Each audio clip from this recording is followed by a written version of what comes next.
Welcome back to the Gas Law channel. Here we go. Here's a problem for you. Let's read it.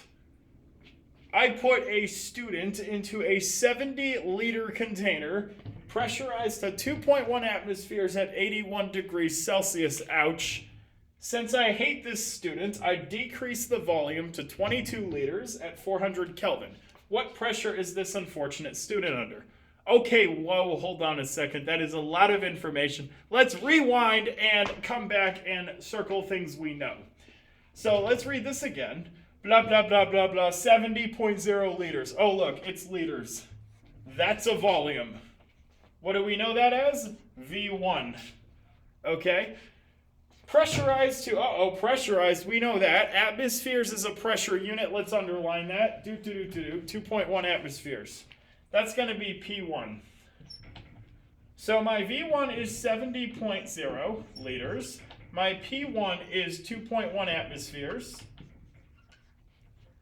And oh, look, we have a temperature, 81 degrees Celsius. Do not use Celsius in any gas law.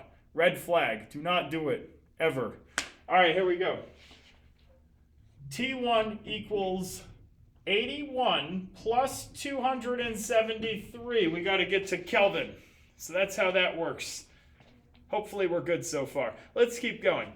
Since I hate this student, I decrease the volume to 22 liters.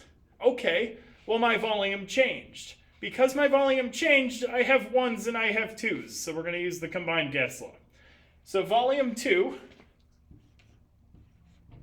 is 22 liters. Now if you notice, liters are the same unit here. I can do that. If these were both milliliters, that would be okay. The only time you have to have liters and you have to have atmospheres is the ideal gas law, PV equals nRT. For this one, any units are fine as long as they match.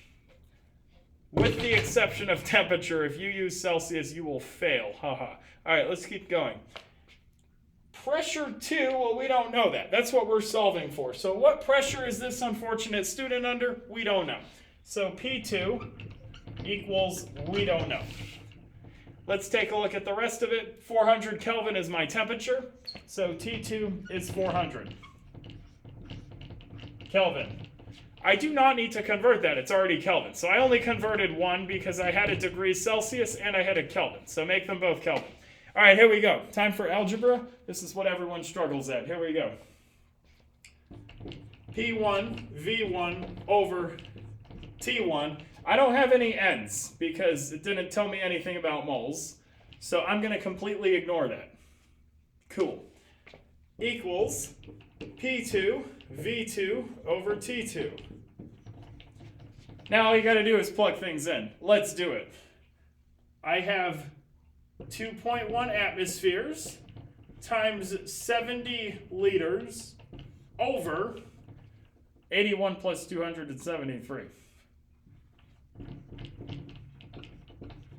I'm lazy, but I'll try and do it in my head. So 354 Kelvin. And we're going to set this fraction equal to my other proportion. P2, we don't know, times V2, which is 22, over 400. Uh-oh. What do we do? Okay, here's my shortcut. You see right down here, you can cross multiply. So 22.1 times 70 times 400 should equal the rest of this. So I'm going to write this down here. Ready? 2.1 times 70 times 400 equals 354 times 22 times P2. How do you solve for P2? You have to divide both sides by whatever comes before P2. So 354 times 22 is what we're dividing by. So let's do it. Let's cancel it out on this side and divide it over here. 354 times 22.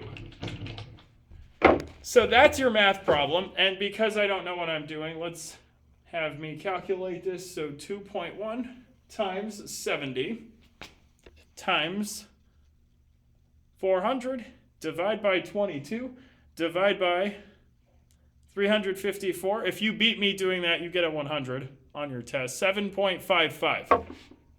Looking at sig figs here, I have 3, I have 2, I have 2, and I have 2 here. And technically temperature is accurate to 3, but let's just do 2 because my lowest is 2 here.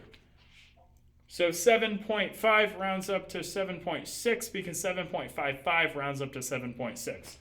So P2 is 7.6 atmospheres, and this poor student is going to die a miserable death in that container. Great. All right, that's the combined gas law. Stay tuned for the ideal gas law video.